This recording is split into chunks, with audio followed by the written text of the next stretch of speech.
Kristen itu bertingkat-tingkat. Tingkat yang pertama itu adalah beragama tapi tidak beriman. Untuk Kristen semua su Kristen, tapi beriman tidak. Satu baptis semua baptis, satu sidi semua sidi, tapi beriman tidak. Bahkan dia mungkin lebih percaya pada roh-roh orang mati. Kenapa dia jadi begitu? Ini punya kaitan dengan kisah masuknya kekristenan di Indonesia. Di luar negeri agama tidak diatur dalam hukum berbangsa dan bernegara, tidak diatur. Siapa mau beragama diatur sendiri, beriman atur sendiri. Di Indonesia mau jadi polisi mesti ada agama, mau jadi tentara mesti ada agama, mau jadi guru mesti ada agama. Akhirnya semua orang menjadi beragama, tapi untuk beriman belum tentu. Agama Protestan itu dibawa oleh Belanda. Ini penjajah yang bawa datang di sini, suruh berdiri, siram, bisa pakai nar, Kristen. Pendekatannya itu feodal itu. Banyak orang beragama tapi tidak beriman. Di Kaniti juga ada kok. Ada kok tidak? Oh, di mana-mana juga ada. Untuk agama semua su agama. Kadang-kadang don datang bawa orang yang belum agama Kristen, nikah habis dan yang bapak kami bawa jiwa satu. Setelah masuk, yang jiwa baru itu datang gereja, jiwa lama su hilang. Di Kaniti ada. Itu tingkat paling bawah. Ada agama tapi tidak beriman. Tingkat kedua, orang yang bertobat.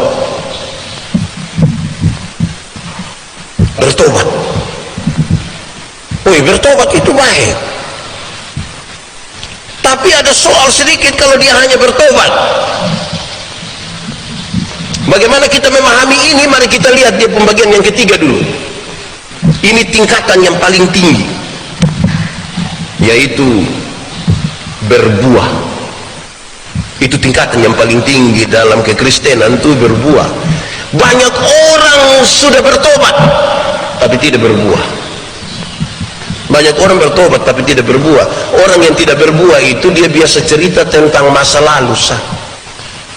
Dia hanya piman mana cerita di pempertobatan. Jadi satu tempat dia bangun bersaksi waktu tahun 1970.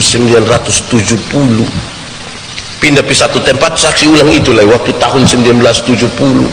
Ada orang baru satu datang dia bangun bersaksi lah waktu tahun 1970. Satu saat pas dia baru berdiri dia 1970 sudah.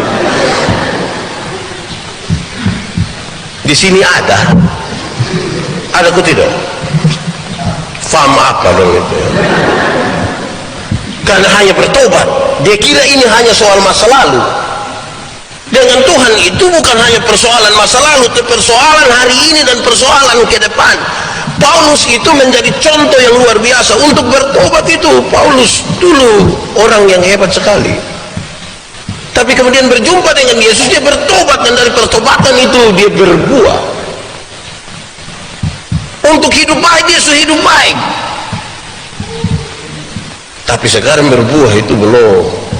Akhirnya kerja tiap hari adalah buruh ini pengikut Kristus kau bunuh Gusmat. Tingkatan yang paling tinggi itu adalah berbuah. Sekarang saya mau tanya saudara, berbuah bagi Tuhan gampang kok susah? Berbuah itu gampang kok susah? Susah kok gampang? Omong. Berbuah susah kok gampang kok susah? Banyak orang bilang gampang susah. Itu sesungguhnya tidak ada jawaban. Hari ini demi nama Tuhan Yesus saya ingin sampaikan kepada saudara bahwa berbuah bagi Tuhan itu gampang saja. Gampang saja. Pak Pendeta, gampang bagaimana? Kalau saudara lihat buah itu ada pada dia punya ranting. Ranting yang berbuah itu asal dia melekat pada pohonnya. Buah keluar dengan sendirinya. tanpa disuruh. Banyak orang mau berbuat tapi tidak melekat kepada pohon. Itu dia pembuah buah plastik, tidak bisa dimakan. Ranting yang melekat pada pohon itu akan berbuah dengan sendiri.